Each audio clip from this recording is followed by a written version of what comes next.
Hello and welcome back to Universal Love Law. Today I'm going to be making a video all about the material versus the spiritual world. And what better signs to do that with when it comes to the Taurus and Scorpio archetype. Let's start off with Taurus. I'll put a timestamp in for Scorpio as well.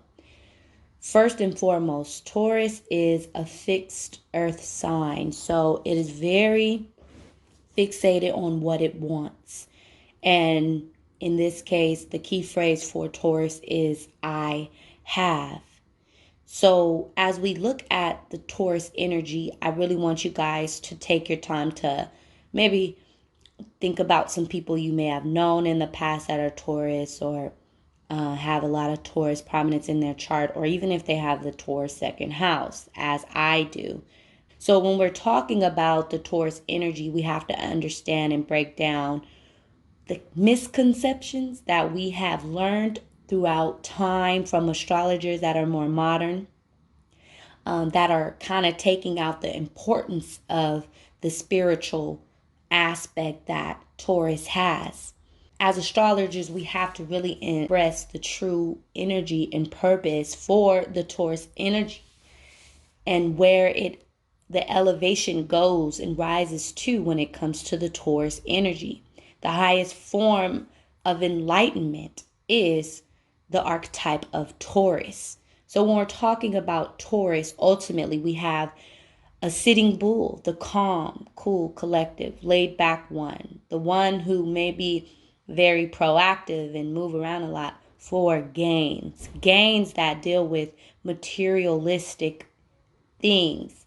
So it is very known that the Taurus energy could be very materialistic and all of those things because the Taurus energy naturally wants to feel what life has to offer from a sensory base. So enjoying the pleasures of earthly things is the way that the Taurus energy operates from the five senses.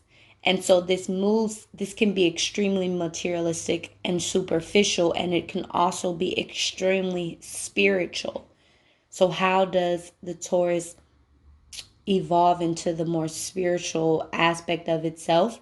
With time, experiences, of course, because early in life, the Taurus archetype negative sense may be very comfortable from external stability. The stability creates a sense of peace. So that stability with external material goods creates a false sense of peace.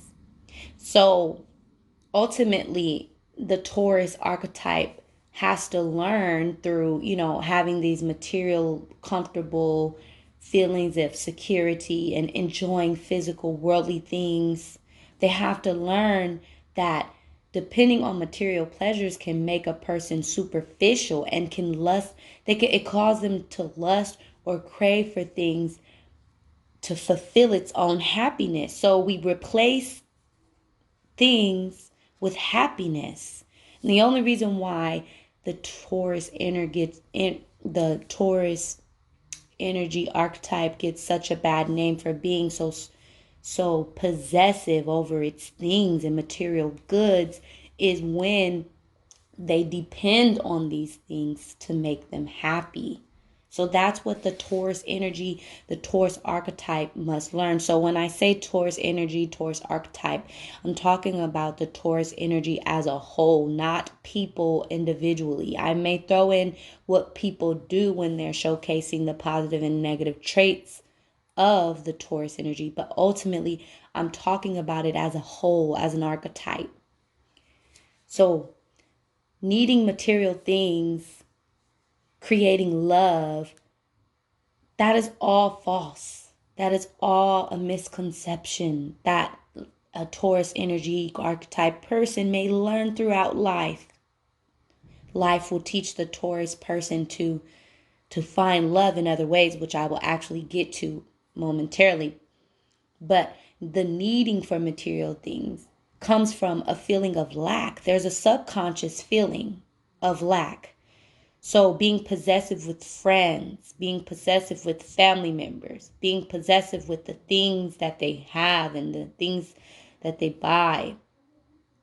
And it's not just like, okay, of course you're not going to just be sharing your car with everyone, but the way that the relationship is with their car, the way their relationship is formed with their materialistic things can create a very compulsive external personality.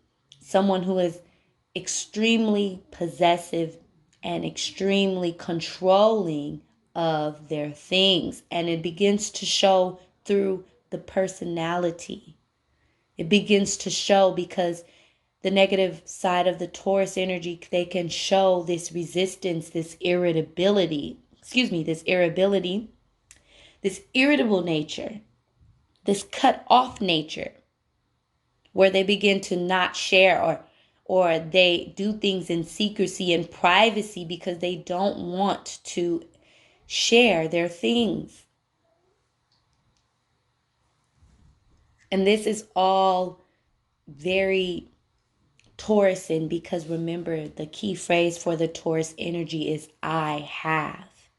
So this is the material aspect of the Taurus energy. And what comes to play is someone who is not living life in its simplicity, because remember, the Taurus is the sitting bull, one who can sit back, relax, and enjoy all five senses, who can sit back and be at peace.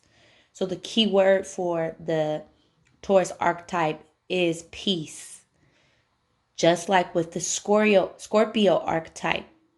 But the Taurus archetype has to learn the purpose of peace from within on a physical level, whereas the Scorpio archetype will have to learn it from an internal emotional level.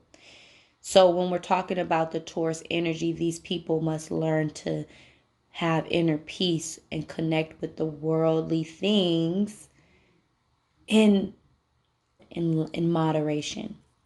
So some of the addictions that play out for the Taurus energy is someone who can be extremely possessive and quick to anger. Someone who's quick to anger because they feel lack of control of the situation. So they keep things very private.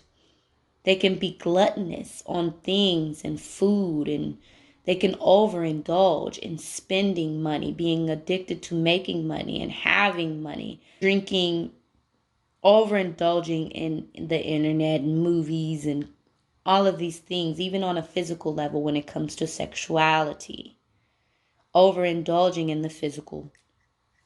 So these are all the addictions that the Taurus energy must learn to balance to reach its highest form of enlightenment and spirituality. So the Taurus energy overall, they have the ability to create serenity once they're able to go within and find the peace that lives within them. And this can be achieved through practices like sitting still, listening to music and being calm, or being in silence, taking moments out of the day to just be at peace. And this may seem very normal, right? Oh, how could that allow a person to reach spiritual enlightenment? So many ways. The Taurus energy must learn that, because when the Taurus energy is in a negative downward spiral, they're lacking the ability to go within and find peace externally, creating a external presence of peace, not needing to reach out to grab something or to have something or to indulge in something to fulfill themselves. Not needing that. Knowing that all things are where they need to be in place. They have that ability to make life simple when they become enlightened. They find their inner peace and they connect with the enlightenment energy. So in its highest form, The Taurus energy is fulfilled and needs nothing to reassure it. It needs nothing to fill it up with, to be filled up with. So the sign needs to learn how to recognize its form of peace in the way that it can create peace within its life. Because a negative sided Taurus energy archetype person would be living life superficially. They would judge others based on what they have. They will create friendships based on materialistic value. They will not be realistic with themselves. They will have low self-esteem when they lack, when they don't have enough. It affects their mental health. It affects their physical health. These people will strive and stop at nothing to get and to have, literally, filling their life up with things that don't matter, eating themselves to gluttony, creating food disorders like an eating disorder because they haven't filled the void within themselves. The eating disorder can come from their love for that taste, that sensory, which is taste being stimulated. But they can have a psychological issue with themselves as well. Overeating to fill a void. Undereating to fill a void. Having self-esteem issues as well.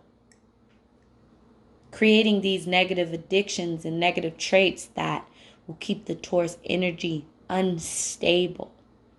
The Taurus must learn to have a simple life.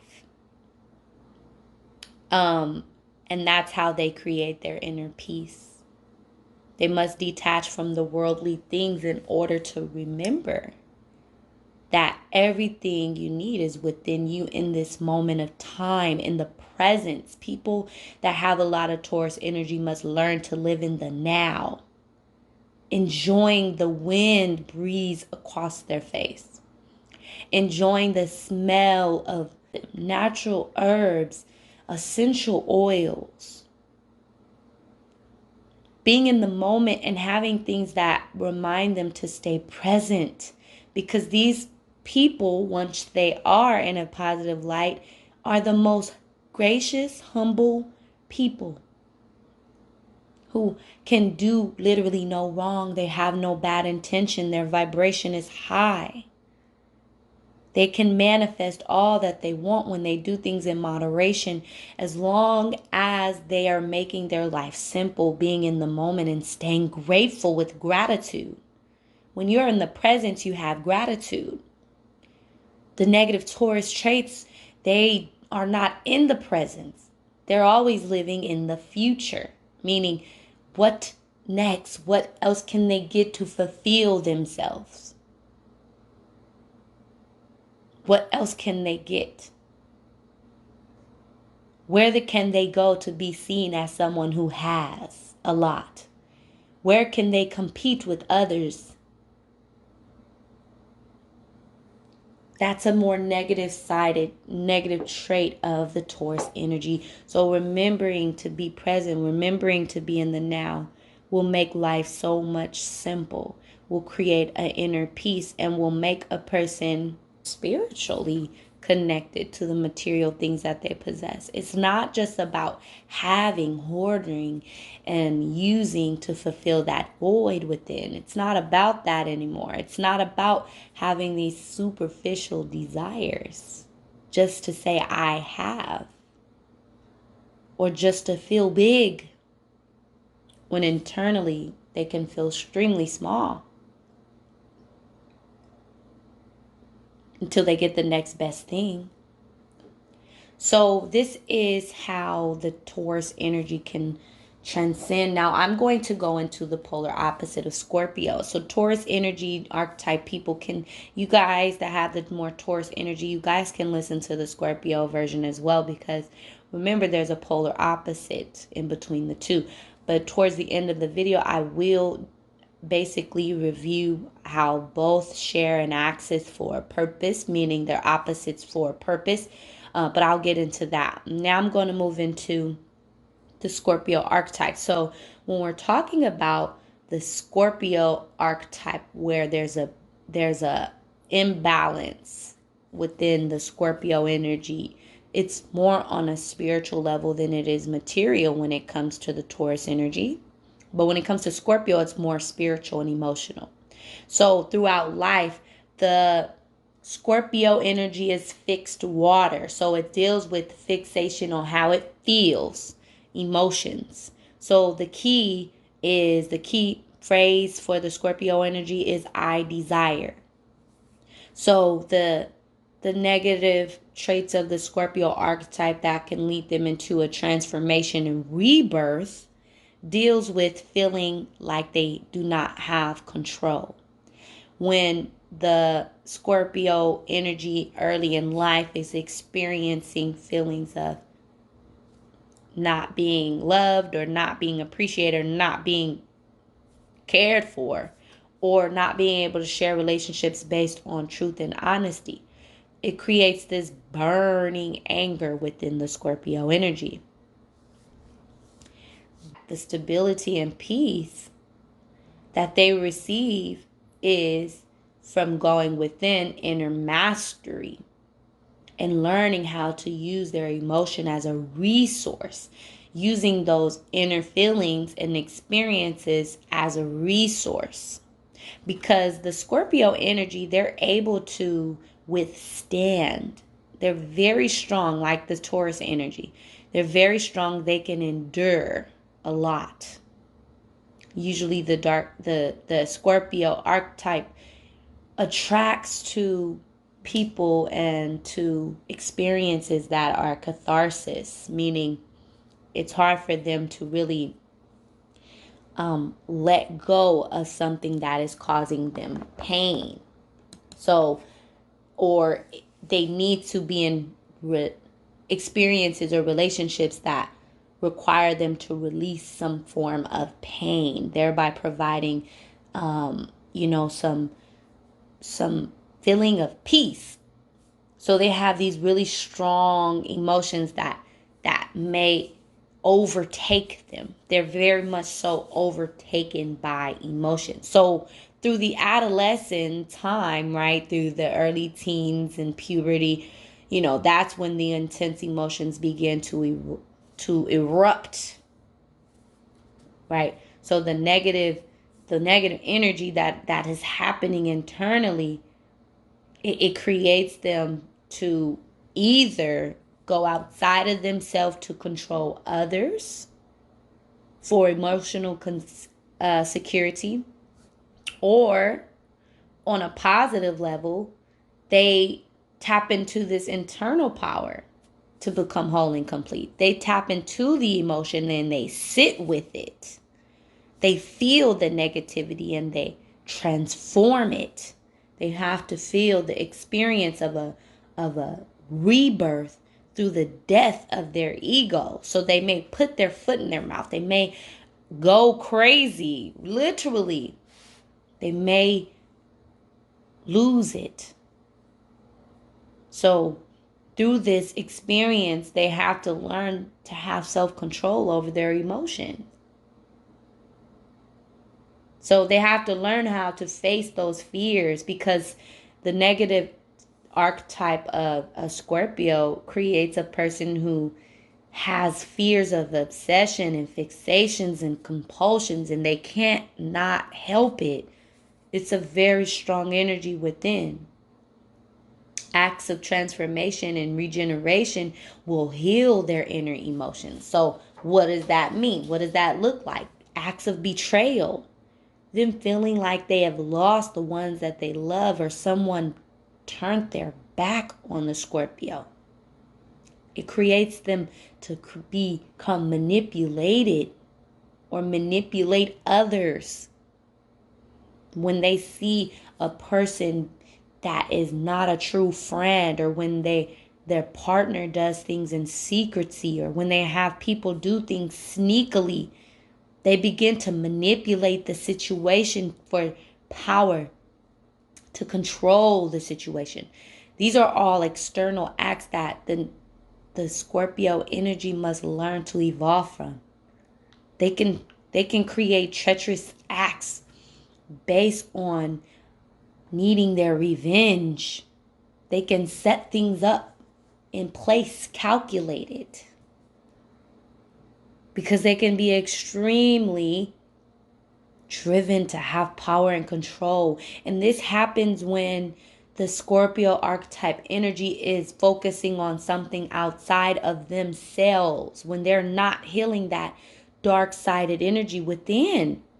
These people can use sex as a weapon. They can control people and manipulate people once they have them inside of their palm of their hands, controlling them, dominating them. So it's really important, especially when it becomes a relationship where children are involved, or when their elderly parents are involved, or they're someone they're caretaking, because remember, the Scorpio archetype deals with other people's resources. So situations can get extremely ugly for the Scorpio archetype. Situations can play out where they become condescending or manipulating for control and power. Sometimes it's not even about the money. It's deeper than that. It's the betrayal.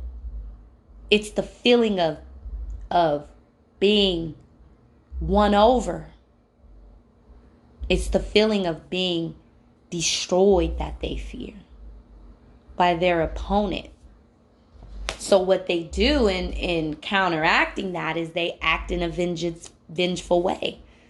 They counteract with a very controlled willpower that is based on very dark shadow aspects of themselves. But when the Scorpio energy begins to go within and pull the roots to those dark aspects of themselves, they begin to regenerate their life. They have a very powerful, strong energy where they're able to transform and transcend negative experiences, turn lemons into lemonade. They're able to make life better for themselves, but they seek these intense experiences. That's what life is all about for them. Eventually, they reach a point of inner peace once they learn how to control themselves and control their own emotions versus controlling others' emotions. There's this amazing quote that I'm going to read for you guys from this website. It says Scorpio is represented by different colors and symbols, which correspond to the levels of its spiritual awareness and expression. The black scorpion represents the lowest level of Scorpio. When threatened, it inflicts pain with the venom injecting barb at the end of its tail. The deep red phoenix rising from the ashes of its ego identifies self-representing, represents the resurgent power of Scorpio. The eagle soaring on high with its piercing depths of vision symbolizes Scorpio's ability to see clearly into the heart of the matter while keeping an objective distance above emotional chaos. Having transcended death itself, the white dove known symbolizes the highest and purest spiritual expression of Scorpio, the rebirth of the soul. So understanding what that means is the Scorpio energy, they attract. The archetype of Scorpio attracts these intense experiences, and betrayal to them is not the same as a more mild-tempered sign. These people don't take lightly to threats. They don't take lightly to betrayal and manipulation. They don't take lightly to that. It causes them deep emotional wounds that need to be healed in order to transform. Because without it, it can cause a physical death. It can cause a metaphysical death. It can cause a death of relationships. It can cause a death of the ego, which is what we utilize to build ourselves up. But the death of the ego is one of the most enlightening experiences for the Scorpio energy. It creates one to be able to see life a new way. It's a completely new life. Because once the ego is destroyed, you have to grow again with a new outlook versus the old way. They understand the old way is no longer serving them. These people understand that life and death go hand in hand. It's to evolve on a soul level, just like the Taurus energy. So now I'm going to jump into the Taurus Scorpio balance between material and spiritual. Really connect to that gratitude, being in the now, being present with life and living it to its fullest. Appreciation for life in a spiritual way, based on understanding it's temporary, understanding that it doesn't last always. So reaching the top, the highest enlightened, and then the lowest depths of itself, and transforming and transcending to be reborn again. This is appreciation for life at its core. Taurus has the appreciation for life as at its core, being able to bask in the ambience of life, being able to make life simple, being in the moment, appreciating life for what it is. They both have to learn not to control external factors. Taurus has to find it through a more physical, transparent way. A way where life is comfortable and concrete and makes sense and is simple. Whereas Scorpio has to go within to find peace of the emotion, of understanding its ranges and how life can be extraordinarily great and at the same time challenging. Can bring you to your end. So ultimately, the Taurus and Scorpio archetype, they both share the energy of finding peace within, but just in different ways. So please let me know what you think about this video in the comments below. Peace.